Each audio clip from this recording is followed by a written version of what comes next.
Eu quero dizer para você que Deus marcou esse encontro para você ouvir a voz de Deus, ouvir uma palavra da parte de Deus. Calma aí, quem compartilhou esse vídeo com você, com certeza foi extremamente usado por Deus para trazer uma mensagem dos céus para o teu coração.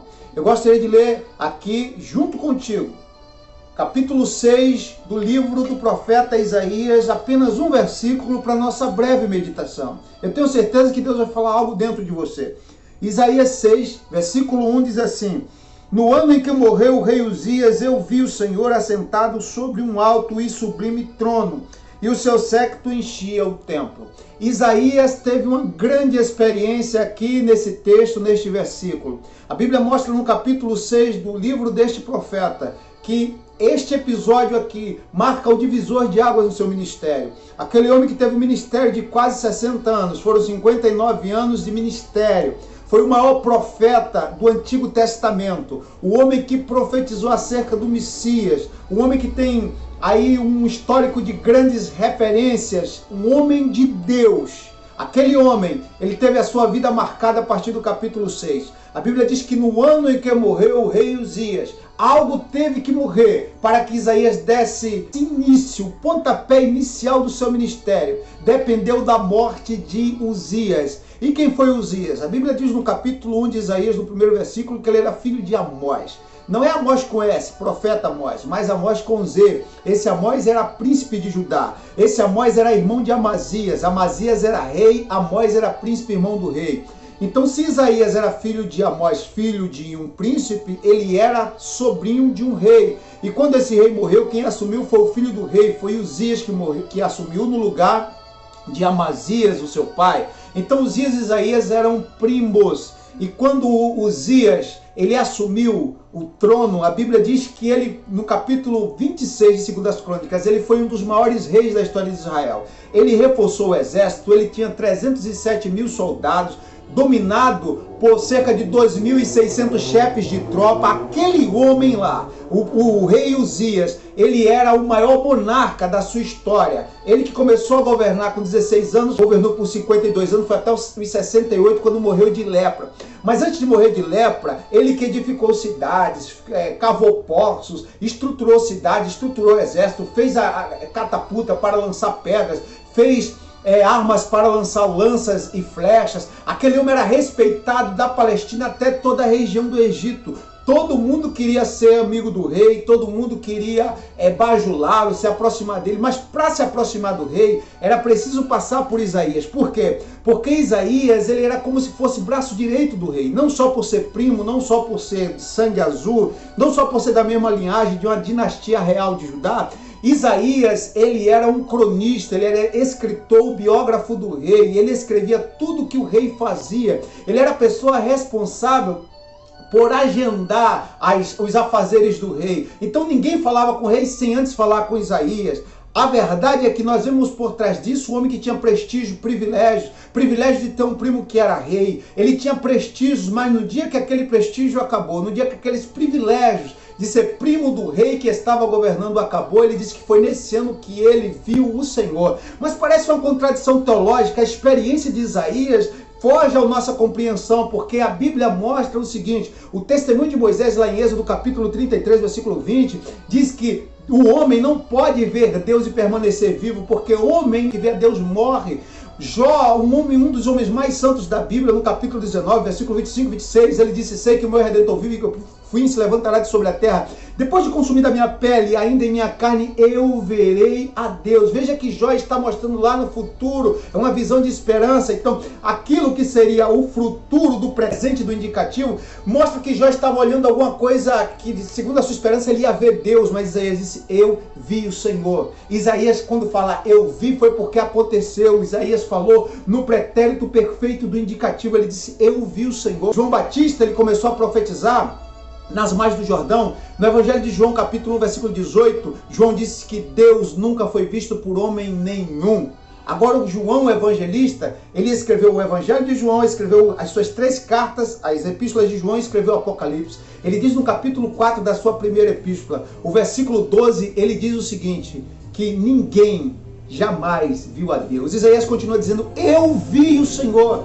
Paulo, o que você acha disso? Quando Paulo escreveu a Timóteo no capítulo 6 da sua primeira carta, versículo 16, ele disse que Deus é aquele que tem ele só imortalidade, habita na luz inacessível, cujos olhos dos homens nunca viu e nem pôde ver, mas a voz de Isaías continua retumbando e dizendo de forma audível e forte: eu vi o Senhor. Ou seja, segundo a teologia, ele teve uma visão que outrora, em outro tempo, nunca ninguém teve antes, e até então ninguém era desconhecida essa visão. Ele viu o Senhor no templo, assentado sobre um alto e sublime trono. Ou seja, foi uma experiência marcante para a vida de um homem que havia perdido algo importante, que era o seu primo rei. Muitas vezes nós perdemos algo importante e nós julgamos a Deus, mas por que isso?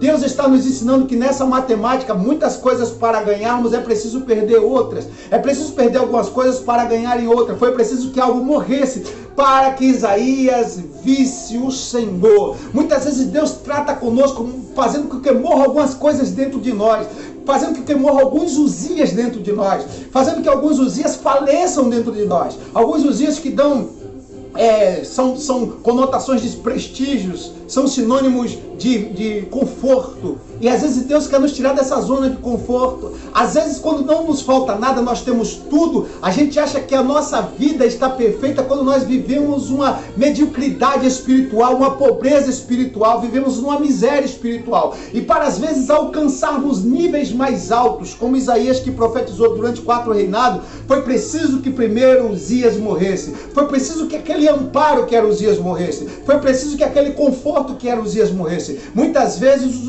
Uzias morrem para que nasçam Isaías. Jesus falou no capítulo 3 de João, versículos 3 e versículo 7, que é necessário nascer de novo. Nicodemos não entendia, disse: como é que eu vou voltar para o ventre da minha mãe? Aí Jesus disse: não, é necessário nascer de novo, e esse nascimento requer primeiro uma morte. A morte do velho para que o novo nasça ou o novo surja.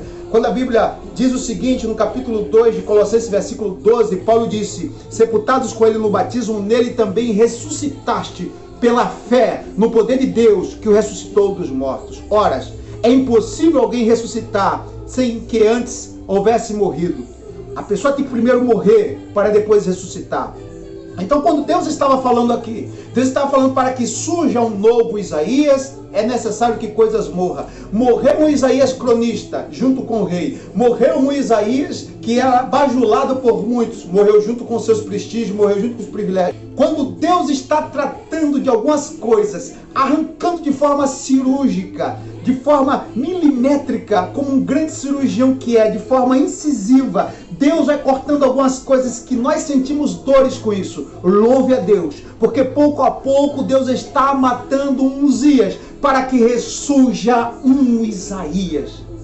Então, se você está passando por fases de perdas na sua vida, enxergue que Deus vai fazer com que você dependa dele e não de Uzias. Você vai viver altos níveis da sua vida espiritual. Essas perdas não é o teu fim. A morte de Uzias não foi o fim de Isaías, foi um recomeço para Isaías. Independente do que você esteja perdendo, se é a paz, se é o ânimo, se é o vigor, se é a força, se é a esperança, recobre esse ânimo, enxugue as suas lágrimas, tome de volta o seu fôlego, enxergue que Deus está trabalhando para você ter uma experiência que nunca teve antes. E Isaías viu Deus no lugar que deveria ver. Ele viu o Senhor no trono. Quem está no trono manda, quem está no trono domina, quem está no trono determina. Enquanto Deus estiver no trono, ele está dizendo: Isaías, eu sou dono da tua vida. Ninguém toca em você sem antes passar por mim. Nada acontece na sua vida que passe desapercebido diante dos meus olhos, porque eu estou no trono. Quem está no trono tem o poder, tem a última palavra. Então deixa Deus guiar a sua vida e para de tentar fazer com que Deus tome as rédeas do jeito que você quer, porque não é do jeito que você quer. Quem tem a bússola é você, mas quem tem o futuro, o destino da tua vida é Deus. Deixa que alguns Uzias morram diante de você, para que Isaías apareçam através de você, para que ressurjam profetas, e você vai começar a ter um ministério, uma vida que nunca teve antes. Isaías, quando viu Deus, não viu agora Uzias no trono. Algo substituiu Uzias, que era muito maior que Uzias. E esse algo é Deus, que está acima de tudo e todos. Deus vai se colocar no trono da tua vida. Um sábio pregador um dia disse que dentro do nosso coração há um trono e uma cruz. Quando o nosso eu está no trono, é porque Jesus está na cruz. Mas no momento que colocamos Jesus no trono da nossa vida, o nosso eu está na cruz. Paulo disse aos Gálatas, capítulo 2, versículo 20, que já estou crucificado com Cristo. Vivo não mais eu, mas Cristo vive em mim. E a vida que agora vivo na carne, vivo-a na fé do Filho de Deus, o qual me amou e entregou-se a si mesmo por mim.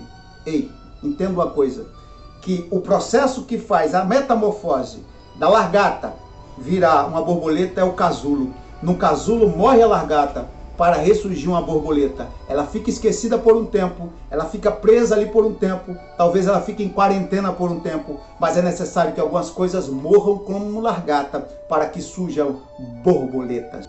Deus te abençoe. Até a próxima, querendo Deus, eu conto com você, a sua presença no canal Amo EBD. Deus abençoe em nome de Jesus.